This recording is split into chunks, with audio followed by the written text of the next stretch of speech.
And welcome to the Writer's Life, the place where you get the sight, sound, smells, taste of my particular writer's life, and where you get fucking truth. Oops. About my writer's life, anyway. So subscribe if you haven't already. Punch the like button. Tap the bell for notifications, so you don't miss out on one single exciting video, thrilling video. And don't forget to go to the store today. Go to www.vinzandri.com, vinzandri.com, vinzandri.com, to pick up some awesome thrillers. Check out the little movie section I have there. And you can get all these videos in one single area. If you want to reminisce, or if there's a specific topic you want to revisit, you can make comments.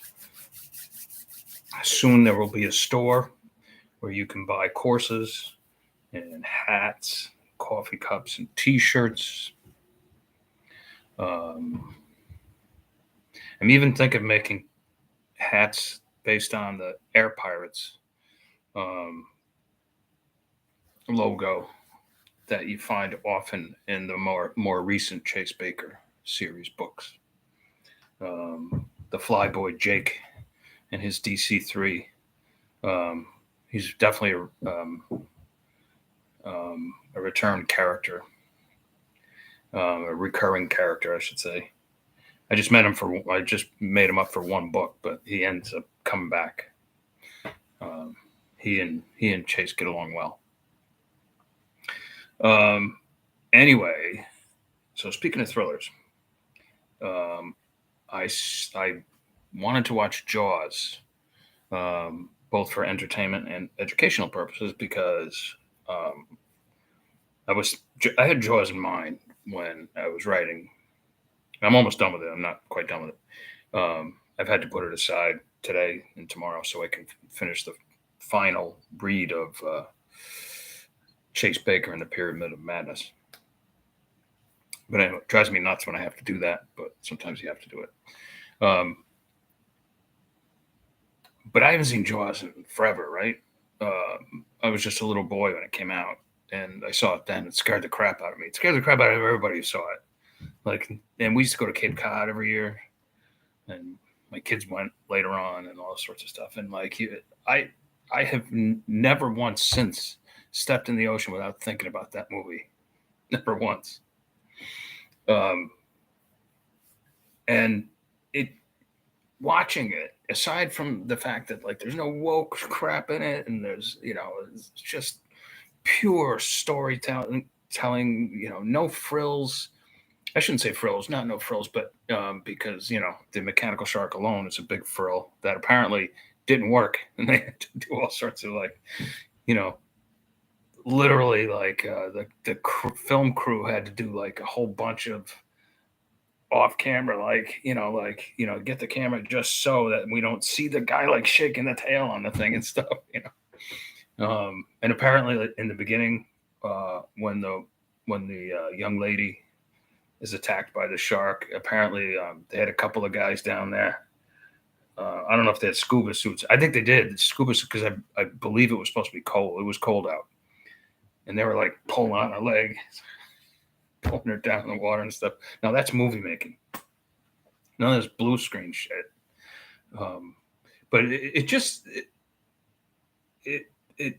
dawned on me that there's no wasted moments in that movie. There's no filler.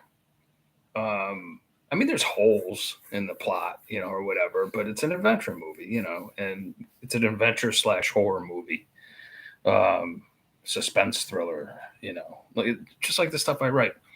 And I never read Peter Benchley's book. And for the first time ever, having seen Jobz maybe 6 or 7 times over the years, he makes a cameo appearance, which I never realized.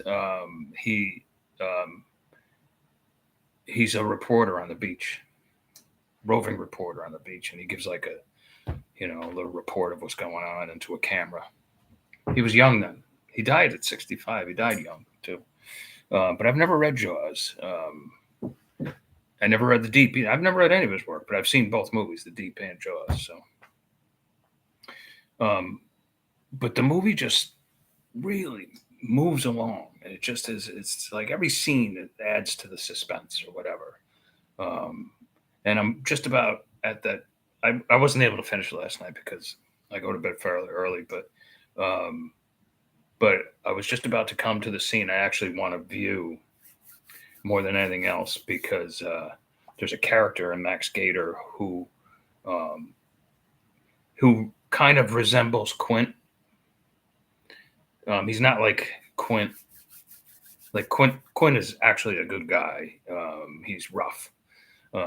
My character in Max Gator is like a serial killer who's in a maximum security or an ultra max security prison, but um, but he knows everything there is to know about alligators, and because he used to wrestle them and hunt them and all sorts of stuff, and he actually likes gators more than he likes human beings, and so in that sense, he's like Quint, you know, like because Quint knows sharks.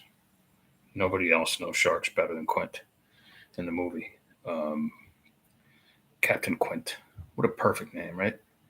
Um, but I want to see. I'm looking forward tonight to watching that scene where they're having dinner down inside the boat and they're talking about like their experiences with sharks. Obviously, Quint's got a lot of stories to tell. He's got the scars to prove it and stuff like that. And the Richard Dreyfuss character's got some scars because he's a scientist. And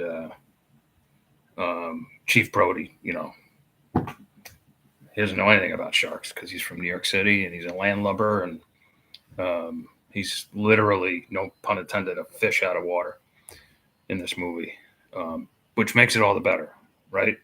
Because there's tension right there in that alone. Um, so I'm looking forward to it. But like, boy, they used to make great. Spielberg made great movies back then, and he still does, you know. But you know, it just goes to show you though that like you know, blue screen and high tech and digital have taken over, and really, in my opinion, taken a lot of the joy out of movie making and kind of homogenized it, you know. And certainly the woke movement has, you know, homogenized the plots and the characters and stuff like that. Um, you know, that was real movie making back in the. I think they made it back in '74. Came out in '75. Anyway, that's all I got to say. Rewatching Jaws, loving every minute of it. I would totally suggest that you watch it too, since it's summertime, and there it will make you afraid to go in the water. Simple as that. All right. I will check you guys out. Tomorrow's Friday already. All right. God willing.